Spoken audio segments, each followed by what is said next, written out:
You guys have your own safety program here? Yeah. Yep. I will tell you, lockout, tag out, a must. Incoming, exit, the one you're working on. Because these are non-forgiving. They won't quit until they rip something off. Be a shirt, arm, whatever. Okay, so that's as far as I'm going to go with the safety side, other than if it's got safety covers, they're on it, they go back on when you're done. Don't leave them off. They're there for a reason. Running, jumping, running, hiding, whatever you want to call it on this stuff. Just be sensible around this stuff, guys, because it'll catch up with you real quick if you don't. Okay, that's my safety side. Curve identification. We will stand at the end. We always stand at the end. This is considered the inside radius of our power turns.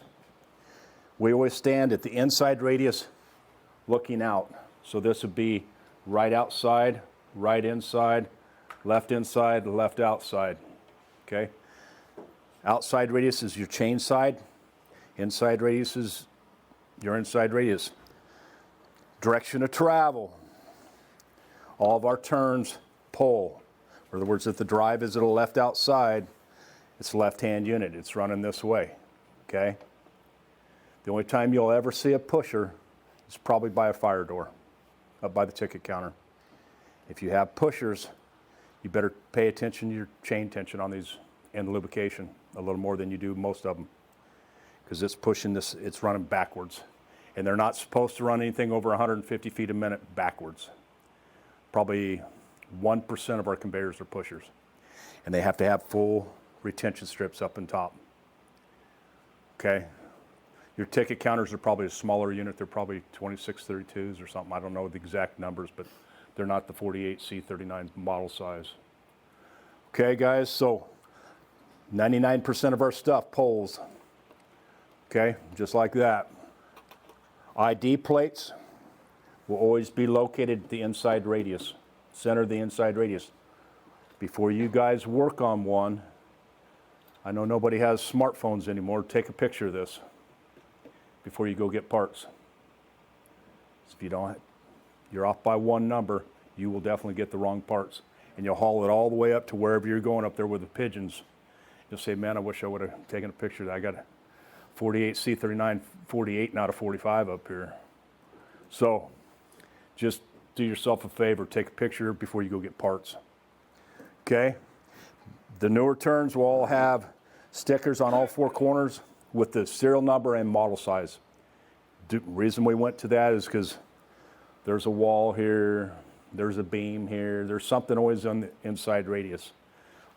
Back in the day, you didn't have a phone, you reached in there with a piece of paper and got your pencil out and tried to describe your inside radius, see what it was.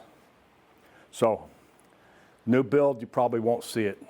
Old builds, where they're coming into old airports and putting all this new equipment in, you'll probably see that kind of where you're bearing on bearing, conveyor on conveyor. It's great being in here because it's lit, it's clean. You guys get to sit down. Where they're out there, it's a little different story. You're on mezzanines, man lift, whatever it may be to get to this stuff. Okay, this is what your ID tags are going to look like.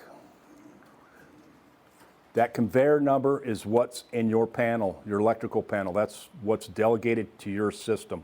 So that would be like outbound 3-12 in your panel. Okay, the model, that first set of numbers is your inside radius. So this is telling me, if we're looking at that model size, that this thing has a 48-inch inside radius. The letter is a family size. We have AAA, AA, A, B, C, HC, HSs. We have 9 different family sizes. That's for us internally. The next set of numbers is between side guard dimension. That 39 would tell me that you have 39 inches of exposed bed. And you guys have a ton of 48C39s here. That's common in the airport. That and 6057s is your oversized bag lines. And then whatever, I don't know what they're using at your ticket counters on these new builds. Okay, so that tells me that you guys have 39-inch between side, I call it between side guards. Your bed, okay? The next set of numbers is going to be your degree of arc. We go anywhere from a 5 degree to 180. Okay, that tells me that this is a flat turn. If it has a SP in front of it, that tells me it's a spiral curve. What a spiral curve is, entries here is 12 inches. I'm going to use a 12-inch ED. Entry would be 12. Exit would be 24. So that thing rises 12 inches in that helix, or in that power turn, whatever you guys want to call these. We go anywhere from a 2-inch ED to a 36-inch ED. Half inch, 18 and a half, 20, whatever that number is. Your belts are only ED model Pacific.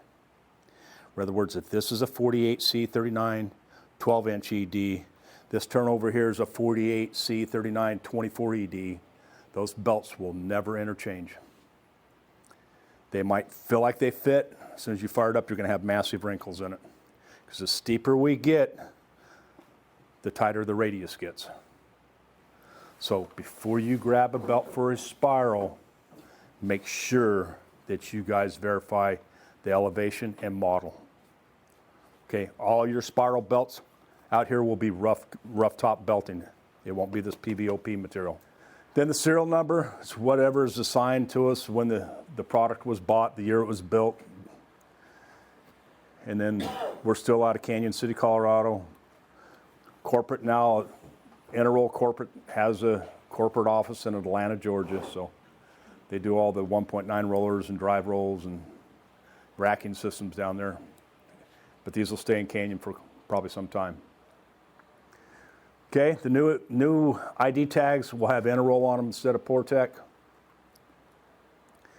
General arrangement for your computer. This is the breakdown of our power turns. This is what consists of. It's probably going to be the easiest piece of equipment you guys have to work on, as long as you keep it maintained. 2 through 8 are considered your belt assembly, and we'll go through all that when we go through tearing this down. 9 will be your end rolls. If you have a model size 48C39, regardless spiral, flat turn, that end roll fits that model. Your bearings interchange, your sprockets interchange, your guides do not. If you have a 48C39 spiral 12-inch ED, it won't fit a 48C flat 90. The guides won't fit. They're going to be too long. The top and bottom return, and then your uppers, we'll get into that, is different material as well. Okay? Your return wheels and your drive shaft and driven shaft, that's all in there. It's on this. Pre-2017, this is what your power turns looked like. They had where you could take the side guards off the chain cover. The new stuff, the side guards are welded to the chain cover. So you're breaking your end flange and taking the whole assembly off. That's what I do in field anyway. You bust your end flange, your joint angle, and take it off. Pre-2016, which you guys have here, these are your access holes for your upper vertical guide. And that's for your approaches, which will be on each end. That's for that little 632 screw on the ends that are screwed on your upper guides. And we'll go over all that. But that's everything pre-2016 is like this. Up to the old style that had the bearing plates on them, then those are like 2000.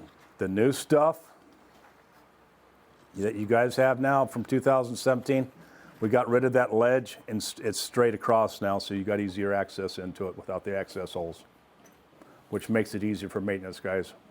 Those other holes kind of delegated you where you were working and putting your stuff in. Okay?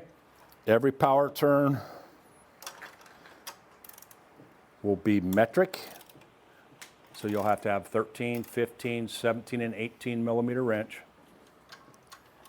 Whatever you guys do here, don't start mixing and matching your bolts. Don't start putting 5/16ths where they should be 8 millimeter, or you guys will have a mess on your hands quickly. You'll be breaking bolts off and snapping stuff. So just whatever they are. If they're metric, they're going to be 8mm. Majority of all the fasteners for your chain covers, side guards is all 8mm bolts. So it's 13, 15, 17, and 18 wrench. While you're writing that number down, you might want to write down a 27 Torx bit, 27 or 30 depending on shaft size. Okay, every one of your chain covers underneath will look like this. From this leading edge, this is your leading edge right here, back to here is always 5 inches. Not 4.5, not 4 7/8, it's 5 inches. You can go 5 1/8, but it's 5. Because you go any closer, you'll be right on top of your sprocket. Okay? So from here back is 5 inches. The only time you guys will probably ever replace one of these is if a strap gets in there, a handle gets underneath there somehow, something gets in here and it rips it out. Another indicator, these make, as soon as you pull one of these off and you see a lot of wear at these approaches, it tells me that you've been running really, really loose chain here. That's why these are in there, to help hold this chain down in this upper guide. You cannot run these without them. I mean, they'll run without them, but the perfect world is to have these in them. If they're out, they're 12-inch long pieces. And if it is a pusher, it'll be like this one. It'll be a full length. 5 inches back on each side if it's a pusher up by your fire doors. Okay, if you're there and there, and you go to put one of these together, or put one on, get your piece of UHMW 1/4 inch wide, put back in behind here for your spacer. Because you have to be a 1/4 inch off this outside edge of this chain cover. You can't go flush against it, because it'll put it out here and it won't be doing you any good. Okay, does that make sense, guys?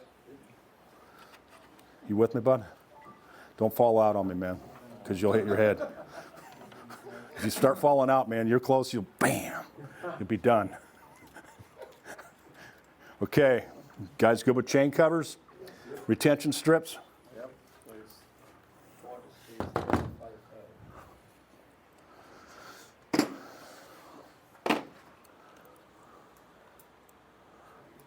All your power turns have these adjustable end caps. Your spirals will still be welded to your chain cover. But the new ones all have these adjustable end caps. When you make a bearing adjustment, these have to move out with your bearing. As you can see, I left a slot shield off on this side. See how easy it's to get your finger in here and get it lopped off. They have slot shields out here. OR slot shields, those have to go back in, guys. You cannot leave these out. That's these little guys right here. If you leave those out, that's the rigidity of this frame too as well, because it spreads across to this other side of the frame. If you leave those out, somebody's gonna, their little deal here, they're hanging down and get caught up in there, and it'll rip it off. Most of your stuff's all pull away here, hope your lanyards are. But your shirt tails aren't, and if somebody's got long hair, it'll definitely grab your hair and pull you in there. It'd be like, yeah, I can't see that. And then you go, boy. It'll rip it out. Then you'll be bald like me. Okay, so just adjustable end caps, move with your bearings. Anytime you make a bearing adjustment, before you take these off, soapstone top, T for top up here, because these interchange.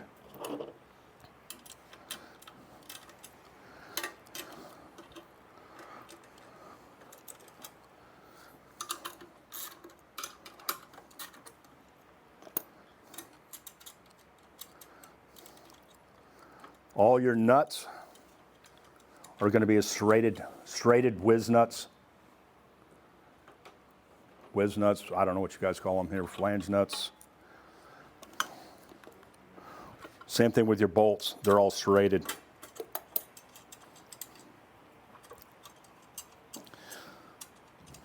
So this was a right outside, right? You go over here like this and you put it on over here. You bolt it up. You'll say, yeah, good there. You go to beating your chain cover on there, can't figure out why your chain cover won't sit down. It's because these are upside down. So just make sure because the new ones have a bottom on them as well. A top and a bottom. They made us put a bottom on them for OSHA. So we have to have them on there. So make sure you put T for top before you take these off. If you guys aren't familiar with these things, it's the first time working on one, you're not really comfortable, snap a picture of this thing, what you're working on. When you open this up, snap you a picture so you're going back to where you were at. Okay? Because I know they don't allow phones out here, but I keep mine in my pocket all the time. It's like a lifeline for everybody these days. Okay? You good, bud? You guys good over there? No questions? Man, you guys are going to get me out of here like 9 o'clock. I'll be out of here before break, before the donuts come. Are they bringing donuts today? Did anybody know? Come on, man. I'm looking hungry. Hopefully they bring a donut, maybe a cup of coffee. Who's in charge of that? You in charge of that? Oh, no. You don't get to eat today then, huh? I'm sorry. Okay, so adjustable end caps, you guys good with? When you guys take these chain covers off, leave these bolts in. Just back them out. So when you go to setting your chain cover back on, you set it on the bolt and then push it in. Okay?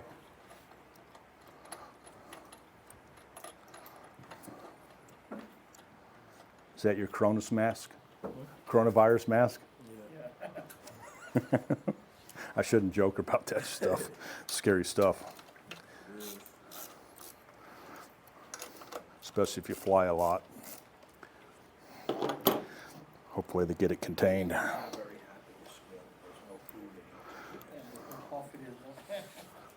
No bagel.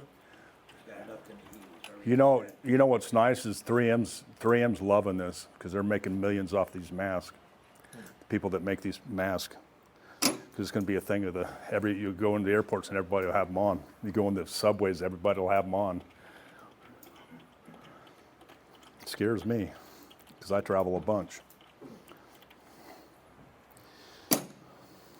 Okay. Everybody knows all about master links, right? Almost everybody. I'm still learning how to get them off. Don't use a screwdriver, small screwdriver to take these off. Use needle nose. Get in here on that first pin. If you're not shaking too bad from the night before yelling at the wife and stuff, just pop that bad boy off. So you got your clip, your side plate, and your master. Master link always goes out. It never goes in. It never goes like that. It always goes out. If you put it on in, you'll be doing upper guide work and probably top return guide because that extra pin here will rip this guide up. So just remember, master link to the outside. Closed end of your clip, direction of drive.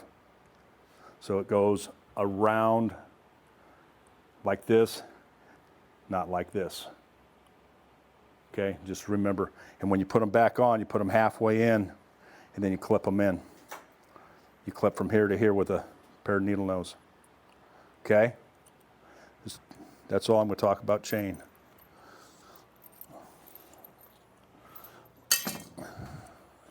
Lace pin, when you guys relace one of these, crimp the first 2 or 3 hooks at the IR, pull your pin in, then crimp and tuck it and crimp the first 3 hooks on the OR so this pin can't walk around on you.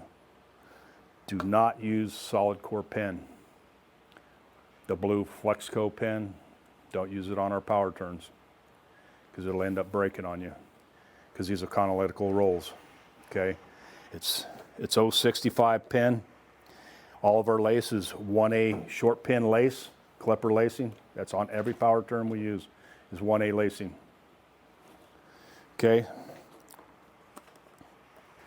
When you guys tuck these in, try to get in the practice of tucking your pin. So if it does come out, see how that pin's already folding away from? If it was this way, it would be more apt to catch. Tuck your pins away from your drive shaft. So if they do pop out, the tail will go that way versus this way. Okay?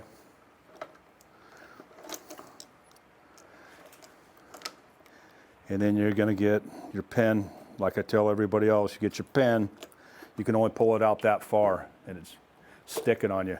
Make sure your bearings are loose. Penetrating oil, DeWalt drill, chuck it up, get enough of this pin so you can chuck in a drill. Use your drill and try to pull it out. It'll try to spin it. Then it'll break on you and you're just like, I'm done. I've had enough. That's almost time to go home, man. If you cut this belt, get a razor knife and get a straight edge and cut it against this lace. Reason you want to cut it right up against this lace, because guess what? This is an 88-degree turn. We got a 90-degree belt. We don't have the right belt here. At least you have an opportunity of taking a link out and relacing it to get you back up and running.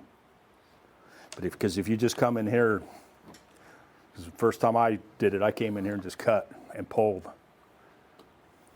And it was on a vulcanized belt though. I just cut it, pulled it out. It's like a lesson to be learned. Save yourself some headaches. Just get you a straight edge and cut right against that lace so it's straight. Okay? All of our pin is aircraft cable pin, Duralink. There's that brown pin that we used for 50 years, and they went to this pin just about 4 years ago. It's the same stuff. The outside of this is softer. The brown pin's it's a different plastic. You can still get it's made by Clipper. That pin's by Clipper. I like the brown pin because it's a stiffer pin, so when you're stuffing these through, it's stiffer. You guys have leader pin here, like with a 4-foot leader with a little steel on it. Okay, right on. As long as you guys, because that's something you want for sure, is leader pin. Okay? You ready? You sure? You're not going to get greasy here on this job. Not this one. I know when I can take you out, you can get greasy on. Maybe 2 or 3 that'll probably still get grease on them. Hopefully they got a lot of grease. You guys pull old belt to new belt here? Okay. You can't do it powered.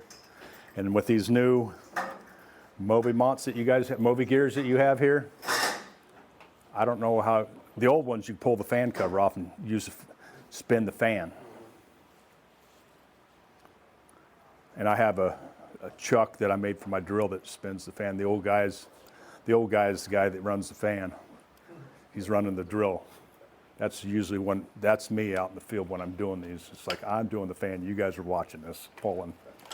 So you can't run them in live, guys. If they get caught up and you're running them live, it's your tail, not mine. I'm just telling you, you cannot run them in live. So, all of our belts, it's got this 50 side bow chain.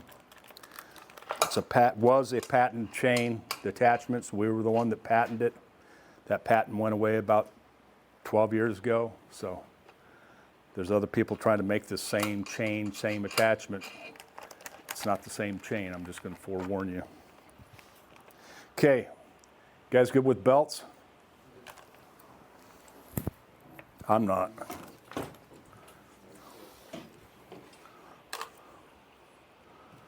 Okay, your new belt will be a bias cut belt. That one we just took off is a straight cut belt. Those bias cut belts will come with the flapper. Installation, Dutchman, whatever you want to call it, is to pull a straight conveyor belt in with a bias cut belt. All this stuff out here is all bias. So you don't need that flapper. So if you have bias cut belts, it's bias to bias. You hook your bias to your bias. But if you have a straight cut belt on one of your older ones and you're putting a new belt on it, You pull it in with that insulation flap. Once you pull it through, you get rid of that insulation flap. You do not use that insulation flap as like a Dutchman, other than to pull your belts in. Because you'll get a call, I got a call, this belt's too long and it fits really weird. It's like, yeah, take a picture of what you got. You still got your Dutchman in it, your insulation flap. It says on back of it, insulation flap, but if you have one, keep one in. In other words, keep one in your shop, one of those Dutchmans, insulation flaps. So you probably have 60 HS 57s here and 48 C39s here. I'd keep at least one of each, just to have, okay? So if you see that, the reason we went to these bias cut belts is they're quieter. They're about 2 to 4 decibels quieter depending on speeds. Okay? Your belts will look like that on the back side, which is that. So it'll come with a rivet, which is this guy right here. A washer and a little nylon bushing.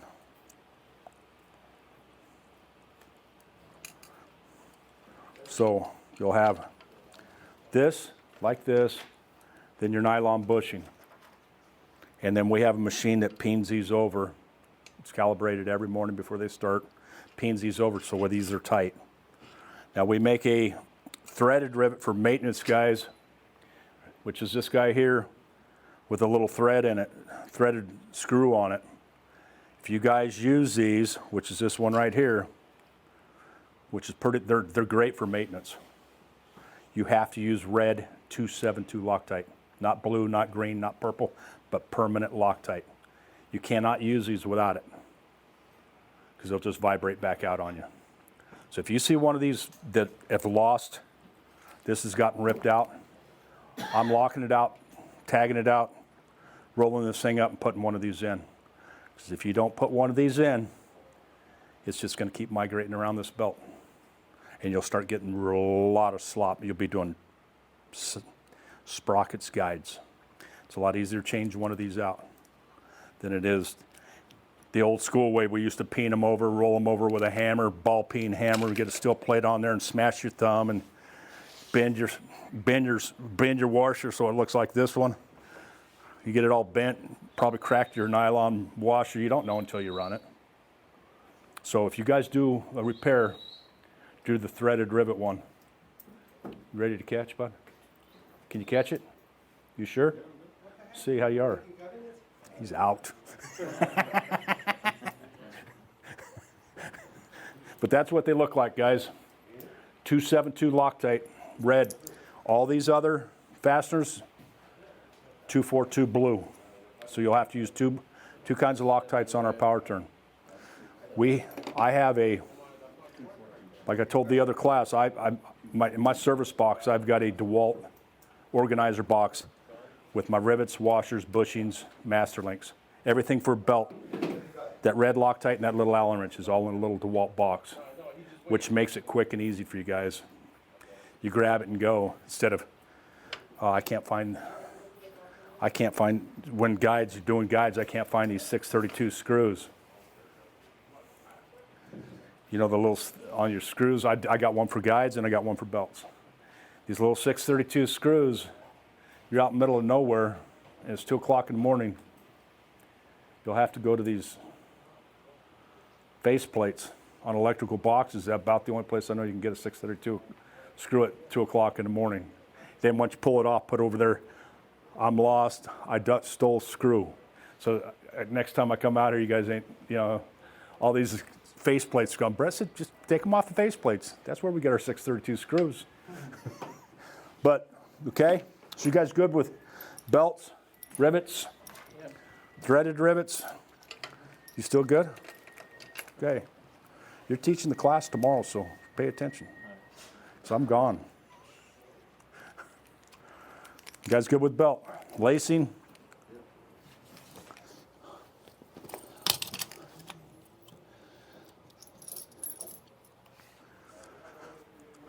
How about grommets? We didn't talk about grommets. Doggone it, that's part of your belt. So Guys, this comes up through the bottom carcass of your belt. The spur goes over the top. Then you guys got a magic little tool. You with a hammer, you press these on, set it up there and hit it with a hammer, and it presses these down. Now, if you set these on crooked, get your needle nose, pull it back apart, put them on. Because if you set them on there crooked, that's a weak link of that belt. They've got to be, when you set these, they've got to be flat and square when you come down on your hammer. And hit it about 2 or 3 times, depending on how big you are. I only have to hit it once because I got a lot of dead weight. Okay, you guys good? Yeah.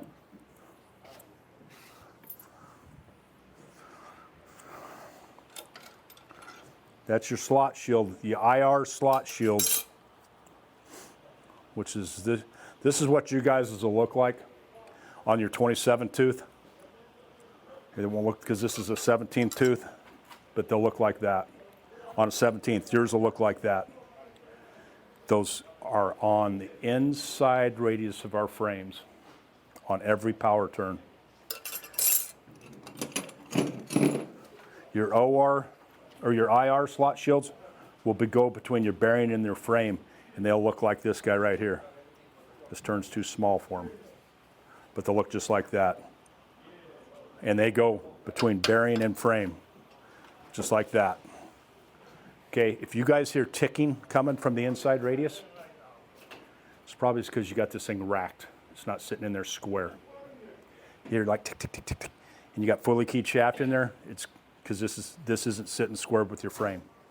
They need to sit square with into your frame. In other words, right here, they need to be square because these got enough movement.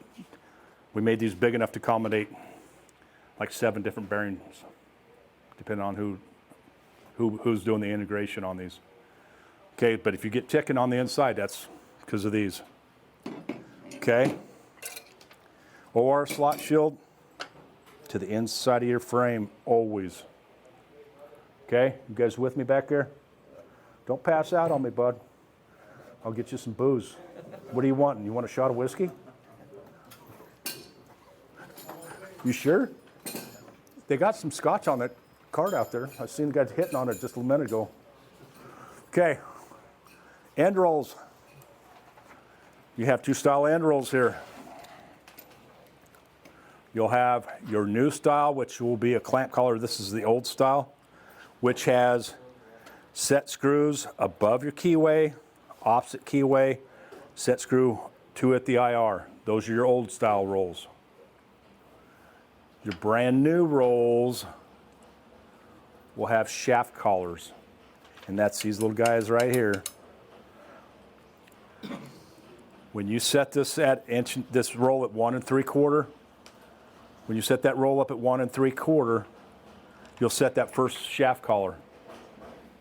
Blue Loctite, a drop of blue Loctite down in this hole right here. This is where you use that Torx. These are Torx bit fasteners because they are torqued. They're torqued to a spec. That spec is 175 inch-pounds, not foot-pounds, inch-pounds. You can probably do 185, 190 inch-pound, but if you get in there with a rattle gun and try to rattle them on, this one at the OR over the keyway will break on you. It'll pop. It'll literally pop when it breaks. You do it with a rattle gun, it'll pop them. When you set these, all of our hubs now, these are considered, the blue part right there is considered our hubs, are all machined hubs. You cannot leave any kind of a gap here. They have to be tight up against that roll. In other words, if you leave the thickness of 1/8 of an inch in here, you don't tighten that up and you tighten it right there, that shaft, that roll is going to move around on you, and eventually it's going to tear up your keyway. So if you got one that's chattering, my guess is somebody didn't set these. They left them loose. You know, it was Friday night and they had to go. They're on, you know, I'm not working overtime, I'm out. So just make sure when you set these, you verify around that you have no daylight on IR and OR shaft collars. Okay? You guys good? 175 inch-pound Yep. When you order those motors, those lock colors come They come with it, yep. It's probably not a bad idea to keep a couple extra. I know I would. Because I know how I lose stuff when time I walk. Hell, I can't find my way out of here. Excuse my French, but I can't find my way. Yesterday, I couldn't find my way out of here. It's like lost, like a little dog running downtown. Okay, any questions, guys, so far? The roll's got a taper lock on, or is it welded to the shaft? These do not weld. from the shaft. The shaft through the cone, Oh, no, the shafts slide through. so there's a taper lock. They're taper locks Nope, then? No? they're shaft collars. That's what holds that shaft in here, are these shaft collars. Shaft collars. The shaft collars lock in place. In other words, you lock that shaft collar and that shaft collar, it holds that roll in place. Those hubs are machined roll hubs. So they're tied up. They're less than 10 thousandths tolerance on them. I mean, they're tight. I'm just telling you, if you leave them a little loose, 1/8 of an inch, those things will do this. Especially if they're running like 600 feet a minute, it happens quicker than it does at 300 feet a minute, twice as fast. Okay? You guys good with shaft collars? End rolls? What time is it? Is it 8 o'clock yet? No, Quarter till. Morning. You guys, all your bearings coming from us now are all going to be a squeeze lock bearing. There's 3 different styles of bearings. There's eccentric locking, extended race. These ones on this one are extended race. You probably have all 3 generations out here. If you have eccentric locking bearings, which are your Dodge, everybody gets in the same practice, lock direction of drive. So when you go to knock it loose, because they only turn a quarter of a turn, you knock away from drive. When we were using eccentric locking, we always lock direction of drive. These extended race ones, if you use these, split your keyways. If everybody sets these up, they split their keyway. In other words, I set it here tonight, he comes in tonight and he sets his down here. Before you know it, you got that thing so knurled up around there, you'll never get that bearing off. If you guys can't get a bearing off, go to your grease-cert hole or your plugged hole now, whatever they are now. They're all your bearings are sealed for life. So you go to that plugged hole where that plug's at, drill it out with like a 7/16 drill bit, get you a drift pin, and bust that bearing housing off so you can get in there behind it with a puller. If you know you're going to work on one, hey, we know we're going to rebuild this weekend, go in here and spray it with penetrating oil, all your bearings. Let it work for a couple days before you work on it. Try to where it breaks. Before you guys go cutting shafts with Portec, Dremel, whatever, you better verify that you have 1.7" shaft and whatever length that you need to have before you cut that shaft. Before you take a drive shaft apart, measure from that edge of that race. If it's a 5-inch, 8-inch, whatever that extension, 5.5, whatever that extension is, measure what that extension is and mark it on the corner that you did it on. Because if you're putting this thing back together, he was in here putting it together last night. You finished up this morning, it's like, what side's the drive on, guys? I can't remember. Oh, it was right outside. No, it was right inside. No, it was just mark what the length is up on your slider bed with a Sharpie. So you know that has a 6-inch extension, because these new gearboxes are all squeeze locks, torque locks, whatever you want to call them. They're torque locks. If they're not set at the right dimension, those torque locks won't adhere. Okay? So you know. Any questions, thoughts? No, just got to go back to work. I hate it when I got to go back to work, especially when it's hot in here. They brought me in here so I could lose weight. Brought me to the sauna. So if you got this kind of a bearing, you can try to loosen it up that way. Get that knurling off so that bearing pops off. All of our bearings are countersunk. Inside, outside radius bearings will always be countersunk to accommodate carriage bolts. These are considered carriage bolts. You'll have different sizes depending on whatever bearing is. Whatever you do, make sure they're countersunk and put your carriage bolt in there, make sure it sits down.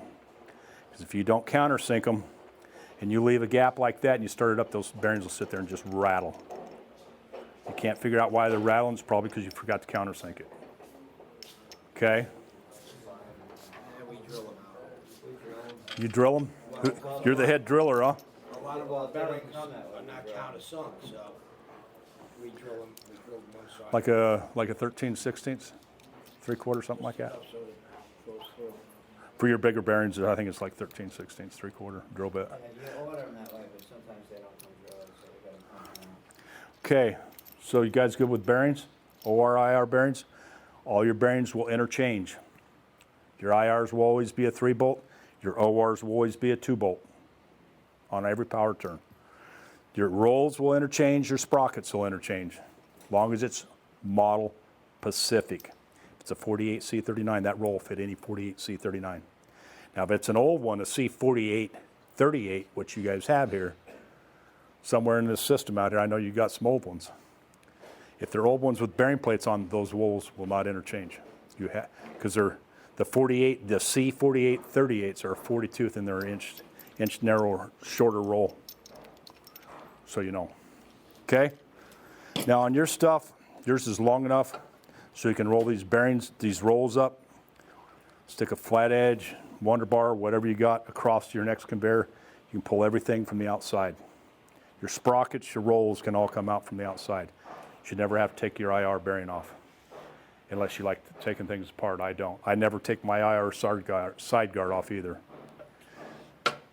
Something, if you guys are up in the air working on one of these, before you break those side guards apart, verify that you got support under these things.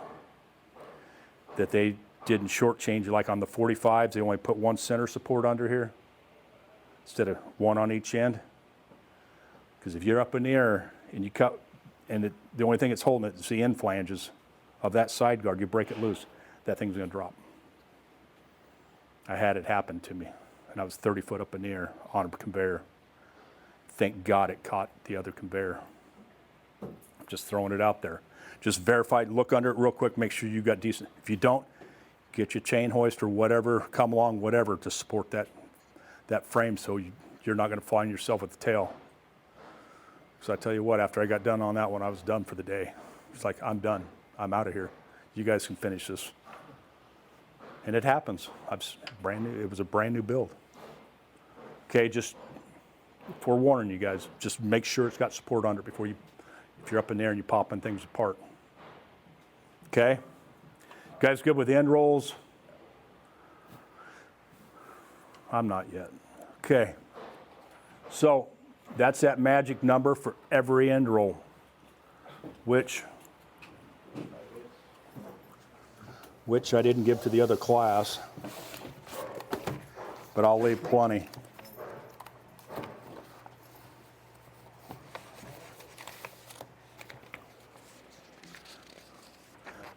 Take two and pass them along. You guys ready for the air conditioner to come on? What, I'm just standing here, I'm sweating. Hold on, let's get this air moving. What's wrong? Oh yeah, now feel it. Oh man, it's almost like wintertime now. Whew. Jeez. Oh, see, now it's keeping everybody's papers. Oh boy, is that better? Feel that air? Okay, that magic number is 1 3/4 on every roll, old style, new style. And when you measure it, of course, you're going to have a bearing on here. You're going to get you a straight edge of some kind. You're going to pull from here to here, up by the slider bed. Not out here on this tail of this thing, up by the slider bed. 1 3/4 on every end roll. You'll set that set screw on here.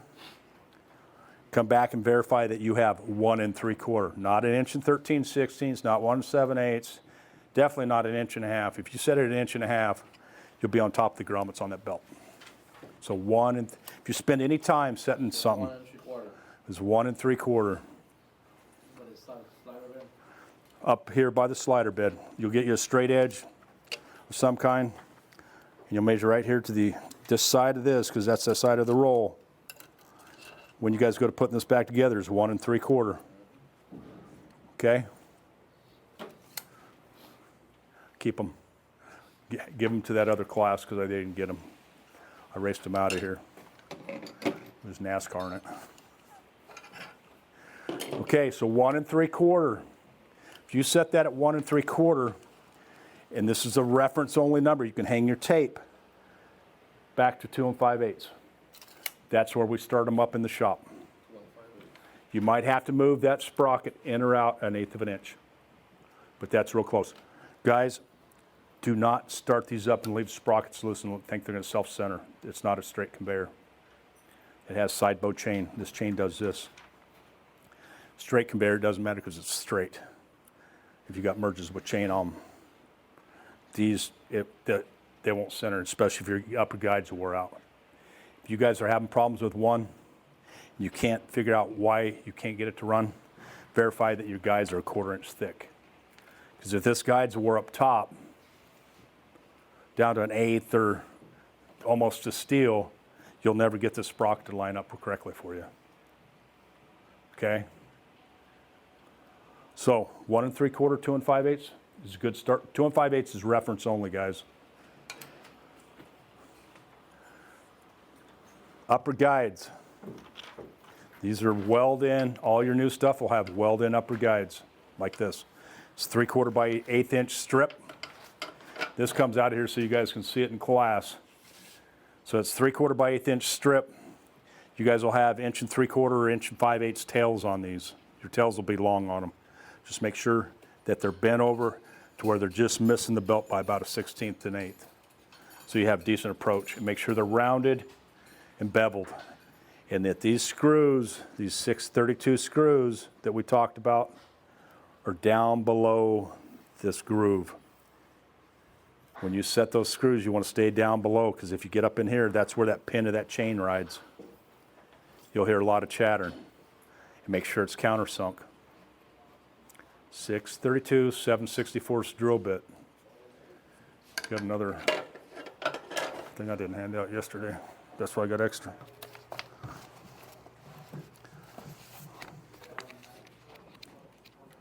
Heck, take them all. I don't need them. I'm going home.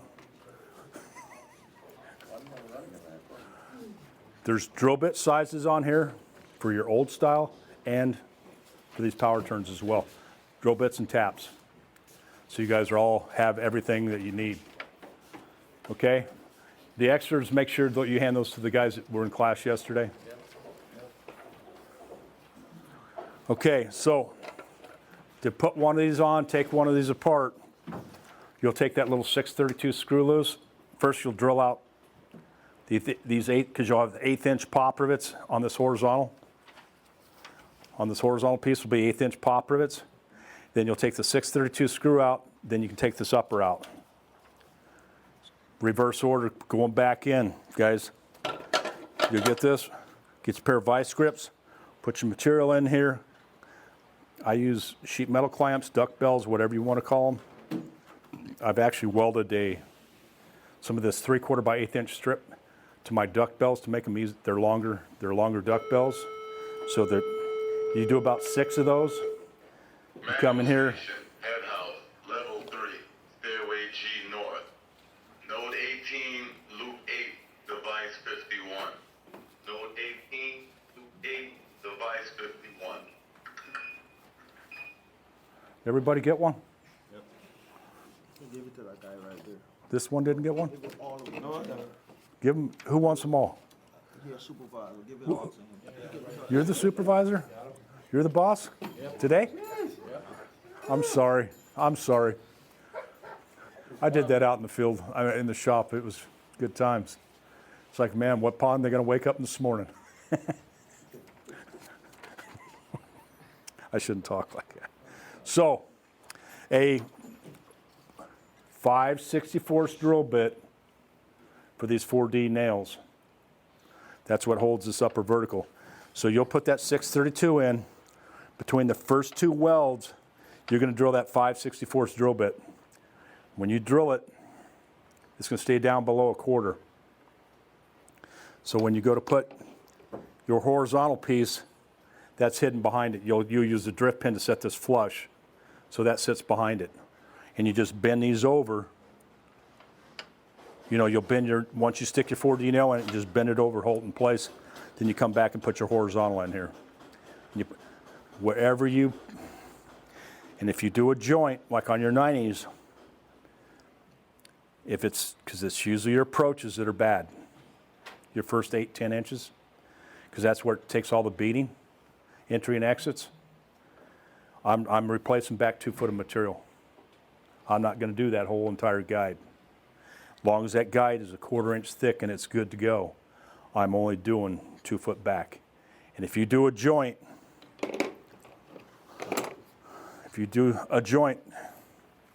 so you're doing 2 joints right here, you're going to put a 4D nail, 5/64, 1/2 inch back on each side of that joint, and a nice 45 here so you have a good transfer.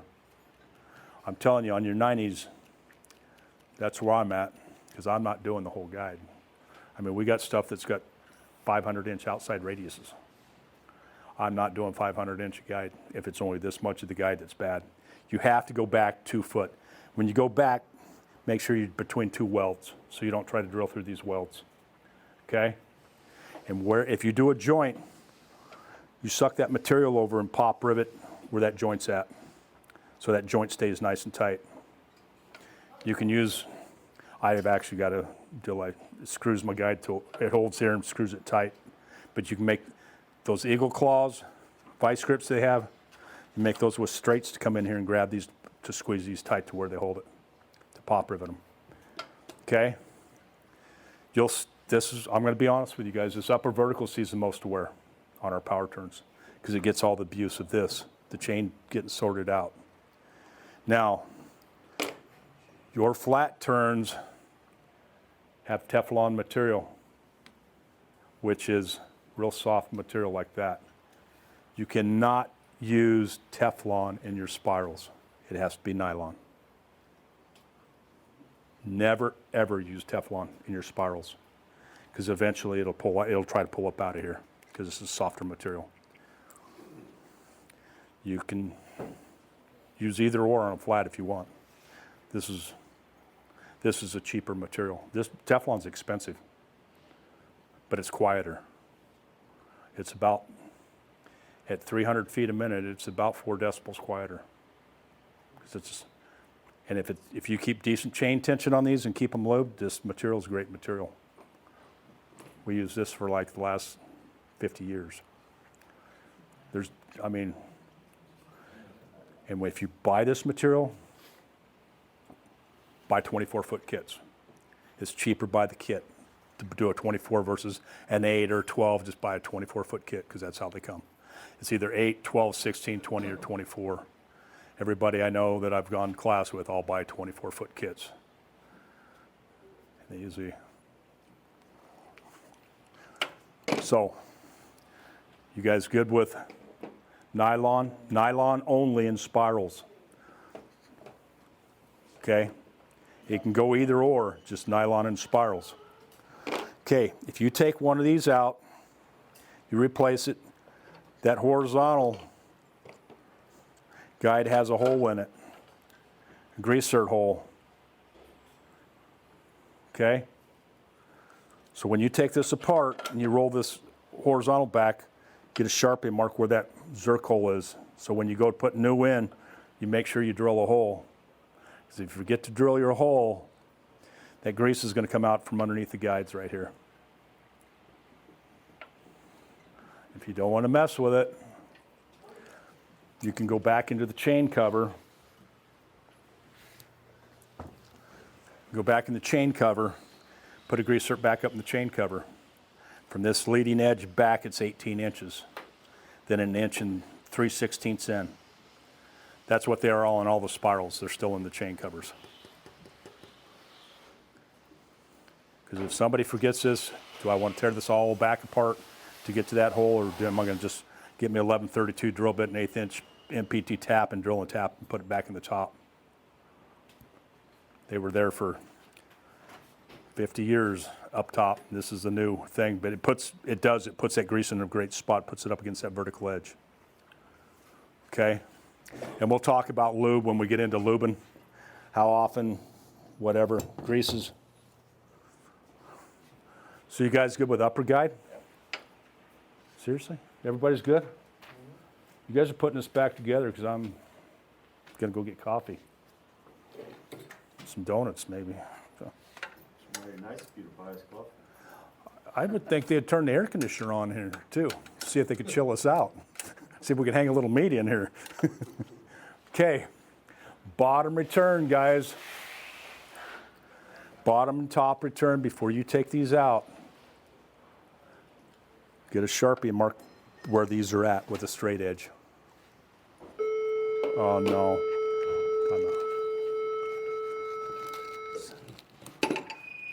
Manual station, third house, level 1, good screen room, 017. Exit. Node 14, Bluetooth, device address 147. Node 14, Bluetooth, device address 147. Okay. You guys all right? When it gets this hot, I like to take naps, man. Or, Sweating. oh yeah. How come they didn't do this over in the terminal? In one of your conference rooms? No room? They like for us to Down in your maintenance room. Okay. So how easy that came out of there? Just remember, guys, end rolls are hub to hub. In other words, this hub goes to this hub.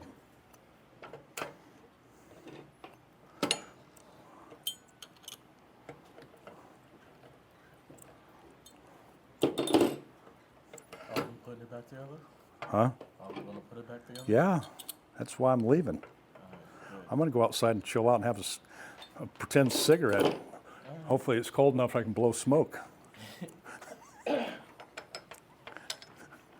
Okay, see how this goes? Do not put them on this way, guys. That's backwards. As soon as you fire it up, try to get a chain to run through there. You wish you would have stayed a little more awake. Just remember, hub to hub. Okay? You good? Because you know it's the young kids that put the stuff back together while the old guys watch. It's like a city job. Right here. Hold on, let me get my chair. Okay, so everybody's good with upper, end rolls, bottom return, top return. Before you take these out, you better mark your frames so they go back in center. They have to go back in center.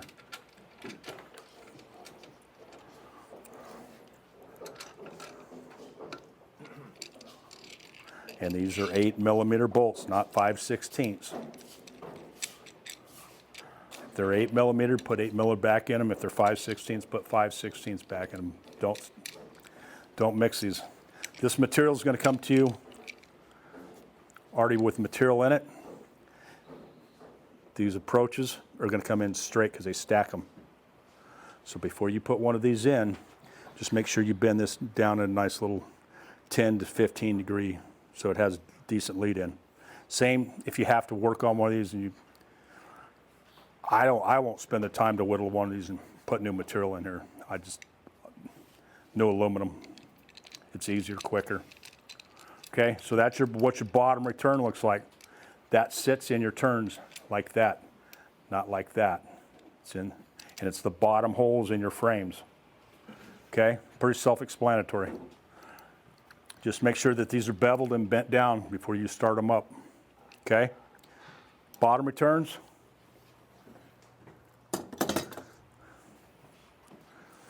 Top returns will be top holes This will always be the guide material that goes back in first. When you put one of these back together, this is the first thing you put back in your power turns is your top return.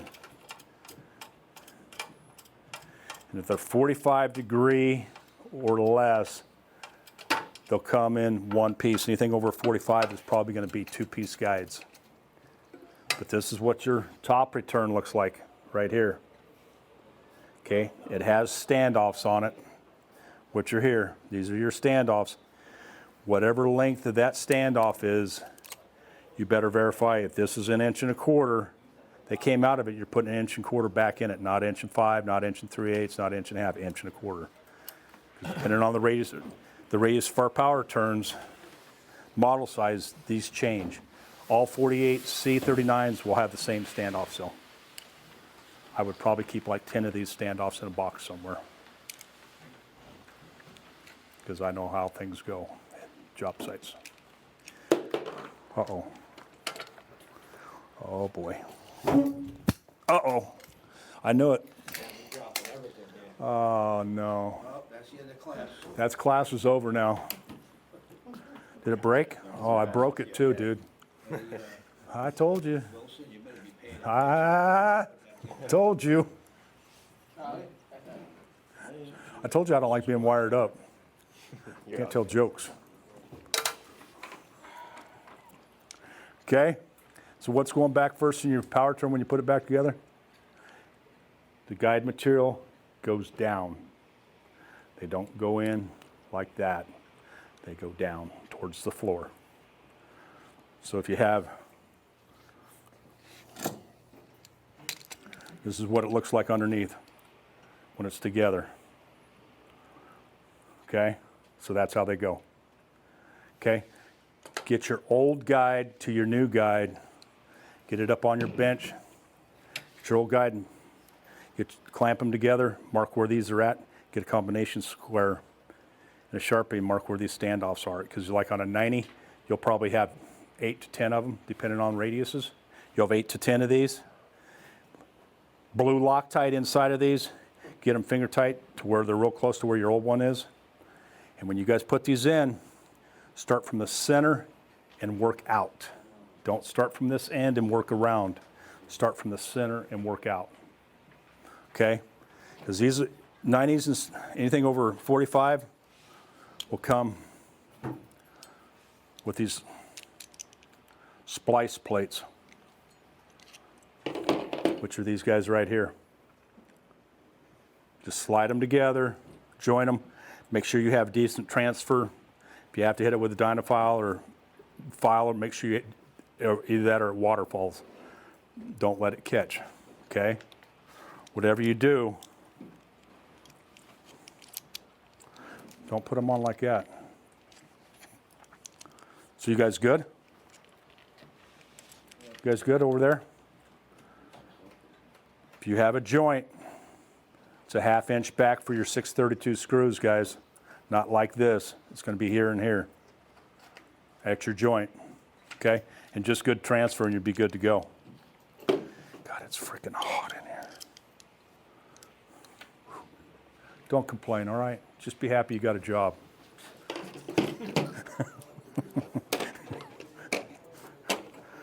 Everybody's good with guides?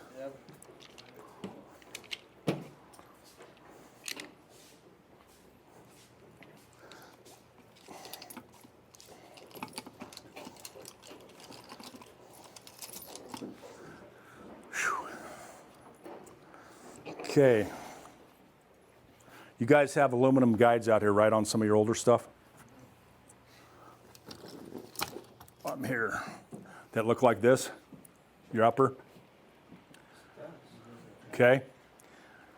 If you have these, it's a different profile of material.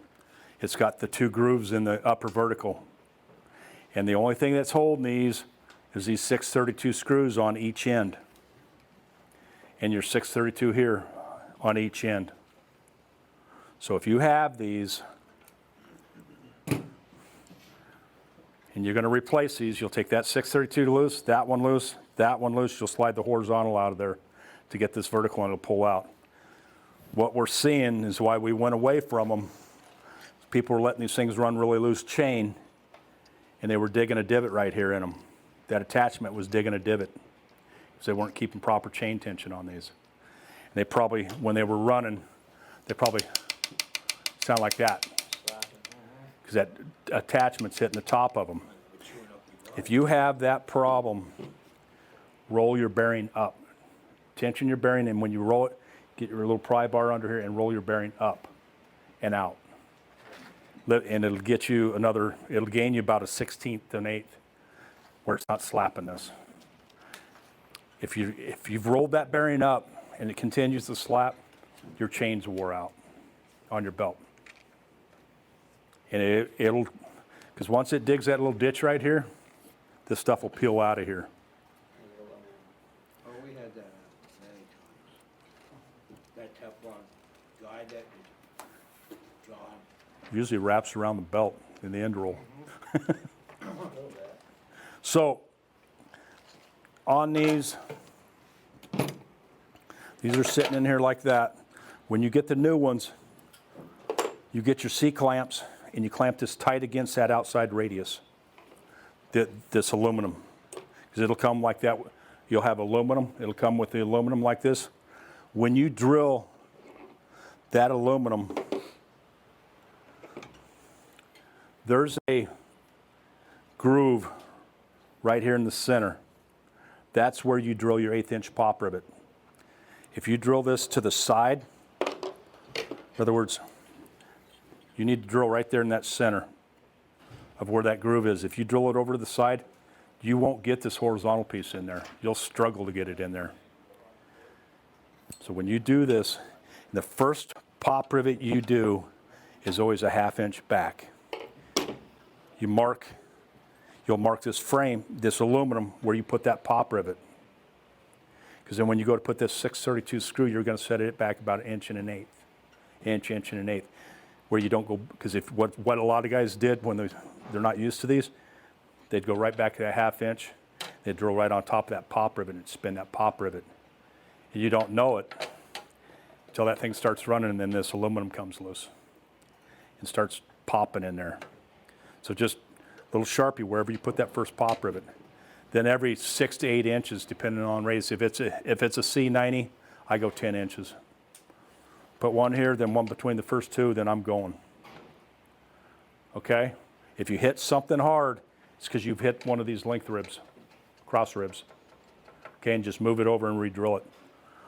I use oil on my material to make it slide better on this horizontal. Putting it in, you have to make sure all the shavings are out of this or you won't get it in there. Okay? That's your upper aluminum. Oops. Oop. Your brand new power turns, your uppers are going to look like this. They're going to be attached with 632 screws, and they are only going to have 6-inch horizontals in it at the entry and exit. And if they're bigger radius, you'll have a couple of these in the middle of your power turns. And then they're using 632 screws to attach them on the flat turns only. So when you open one up and see, wow, it's missing this, it's missing all this horizontal material because they went to this style. You can go back with the horizontal in it, pop rivet it in, so it has a nice, because I'll tell you what, if you run really, really loose chain and it's cycling heavy, that chain will try to dip. It won't dip down and hit the platform. It'll get really, really close so. Because the attachment it'll hit the top of this 3/4 rail first before it hits the platform, the back side of your attachments. We never see wear on this. The horizontal never sees wear unless something's got in there. So they've gone away, and I tell you, it's quick for the maintenance guys. When you do those 632 screws, make sure you stay down below that 1/4 inch. You're not up where that pin's at. You stay down below when you do those screws and you countersink them. Okay? So I didn't tell a lot of people in a couple classes, it's like, man, I open this thing up, there's only 6 inches of horizontal material. What's going on, Brett? You told me this was all. Spirals still have complete horizontal and vertical. It'll be your flat turns like this now. Okay? So if you run across it, there's your aluminum. Top and bottom return we talked about. Splice plates we've talked about. That's what they'll look like. Guys, blue Loctite putting these stuff, all this stuff back in. Anti-seize on your bearings, putting your bearings back on. I know I got to go back to the shop to get some. But it's worth your time to throw a little anti-seize on them bearings if you're taking stuff apart. Chain guide lubrication. There's a recommended chart only. You guys are running 20 to 24 hours a day, saying you should grease these every 2 months. There's a list of grease that's there. I know everybody hates that moly because it's like charcoal. You can't get it off you. Is that what you're using, black moly? They still use moly lithe. If you guys, It works. huh? It works. Oh, it works great, but don't XP222. don't put it in your bearings. You put it in your bearings, it'll freeze up your bearings. Overtime. As long as it's a lithium base, and there's some synthetics out there that are pretty nice. A little more money, but they're nice. A little more tacky. Whatever you guys do, don't start mixing and matching your greases out here, or you'll have, it'll present problems. You get that, we call it the wave.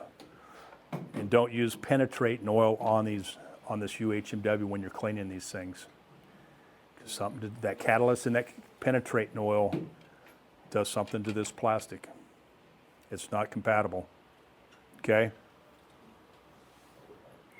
Lube ports are all on the side of your power turns. On your flats will always be at your entry, like right here. There's your lube port we talked about, making sure you guys drill that out. That's an 1/8 inch drill bit, 13/64. Open it up, make sure you get good grease flowing out of it. Make sure you lube your chains, or you'll be in this scenarios. Best thing for lubing on, guys, is a visual. Get a flashlight, make sure your chains are wet. They look like that. They got grease on them. You're good to go. Don't just keep dumping grease on them to where you get grease dumping onto the floor. Okay?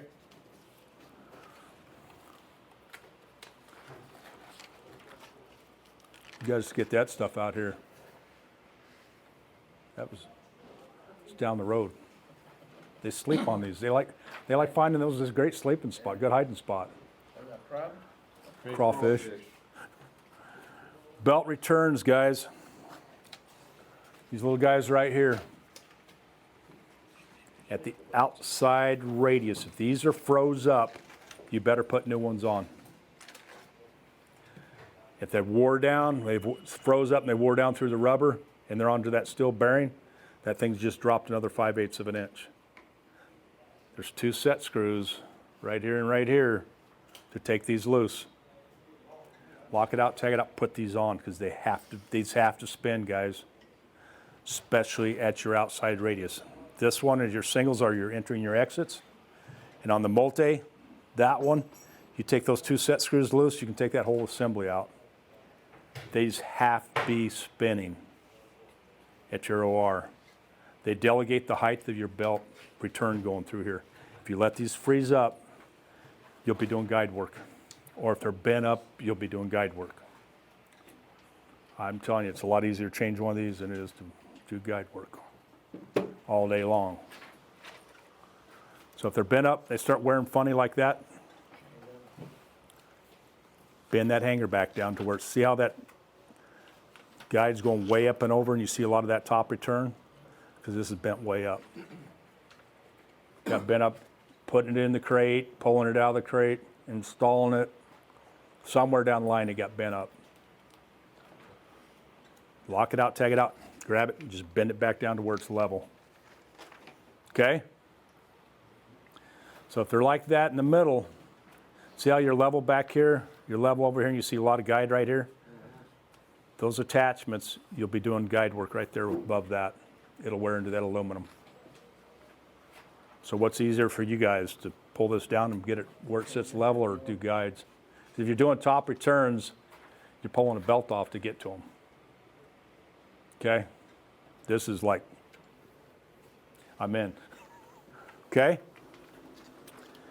They continue to run sloppy chain. You'll probably break attachments. They'll look like this.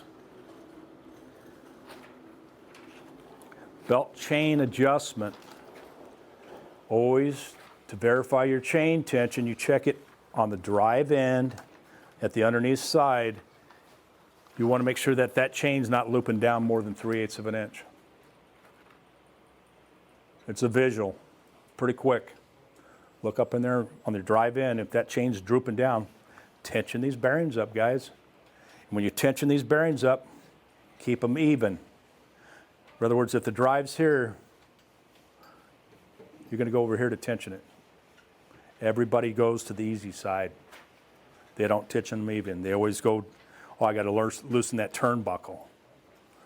Come on, I got to loosen the turnbuckle to move the OR bearing out if you got a drive out here. So keep these as even as possible as you can. You can be a quarter side to side different, but more than that, you're going to get racking in. You get premature belt wear. Okay? So if they start looking like that, you'll be doing bottom return guide work right here.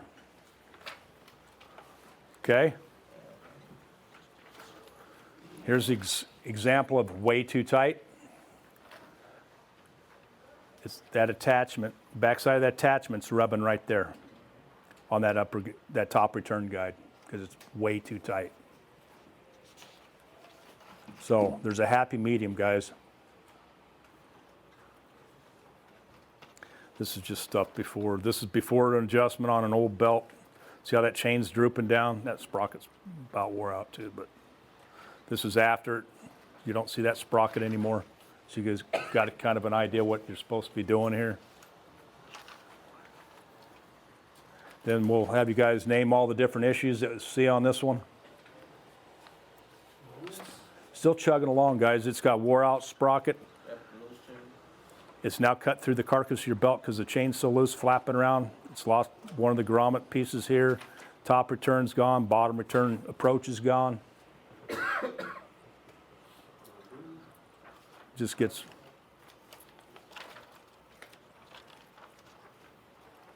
It's a rebuild. Hopefully, you guys never get stuff like this out here. Well, this come out of an airport. I'm not going to tell you which one, but it come from an airport, not this one. But it's come from an airport. I think it was like Chicago, and it was by a door. Your new stuff's pretty sweet, guys. You stay on top of it, take care of it. It's going to take care of you. Okay, IR belt tension. I know you guys can't get your hand down in there to check it. The looser you run your IRs, the longer your belts are going to last you. The less amp draw you'll see. If there's a bubble at the IR, I don't care. We don't care. We don't drive off this roll, we drive off the chain. Level 2, room 023, BH 02, SD 41, note 16, 6, device 104, note 16, 6, device address 104. That's the launch codes. That's our lunch, call for lunch? Yeah, coffee coming. Okay, so the looser you run these IR guys, it's considered loose belt technology. We do not drive off these rolls. The only reason these rolls are in here is to conform that belt over. That's the only reason they're there. And I can tell you, if you set these rolls, because when we had taper lock rolls and sprockets, everybody would loosen the set screws and drive the rolls over to get their sprocket line instead of messing with their sprocket. They started driving their rolls too far to the inside, we started getting heavy duty wear. We've completely gone away from taper lock sprockets and end rolls. There's no reason for them unless you're heavy cycling. You're cycling more than 15 times a minute. It's heavy cycling. Okay, so just remember your IRs are loose. From the factory, they should be like center your slots. Should never be all the way out. Should never have your IRs all the way out, ever. I put a new belt on, I never touch my IRs. Matter of fact, I'd probably knock them back a little bit. I don't care what that little bubble right here, as long as it doesn't interfere with a photo eye. Okay? I mean, don't get crazy and leave it loose like this where it's really, really loose. This is an old style turn. You can tell by the bearing plates. Over the years, it's had plenty of grease. It's hard to get to. Nobody goes up there, as you can see. Everybody does ones on the floor. You guys see anything wrong with this one? In that picture? Bottom returns, guides completely straight. That came from us, just like that. I get a call from a guy that says, man, we just bought this turn, we fired it up, we got a lot of clattering going on. I said, well, take me a picture underneath. Takes me this picture, and I said, well, yeah, we made a mistake. Somebody in the shop forgot to bend it down on a Friday. It was either a Monday or Friday, that's all I can tell you. It was after the Super Bowl, no. Okay, so that's, if you see that, guys, lock it out, tag it out, and just bend it down a little bit. Don't get crazy and start bending them like this. Don't get them to where you're bending like a 60. They just take a little bend where they have decent approach, okay? Pretty simple piece of equipment, guys. Take care of it, it'll take care of you guys and make your life easy. It's when you just let them sit out there and run and not touch them. Hopefully they don't go this area. You guys see anything missing on this one? These are real pictures that I've taken over the days. Doesn't have a bottom return guide in it. Completely gone. It's way back up in here.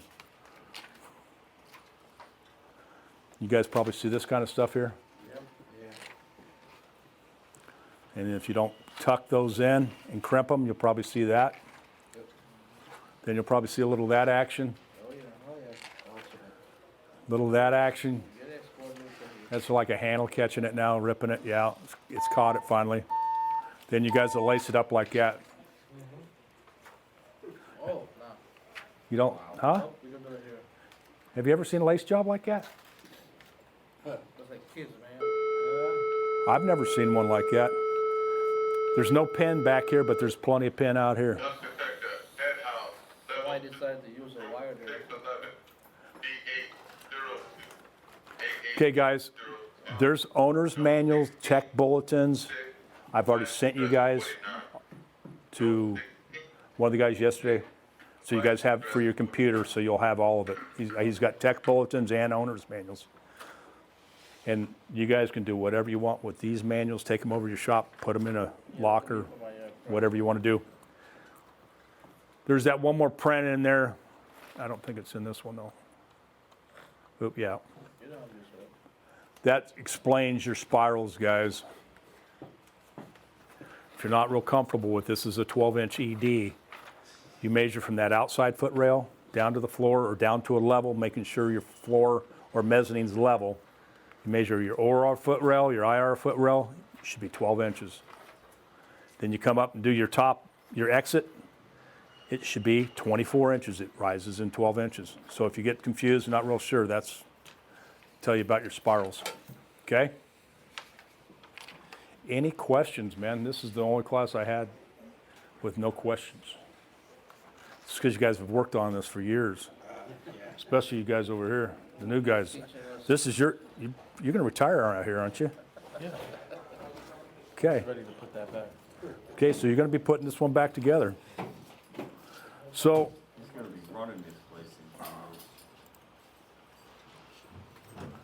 So what we'll do is you guys will put this back together with some assistance. I'll stand around and watch you guys.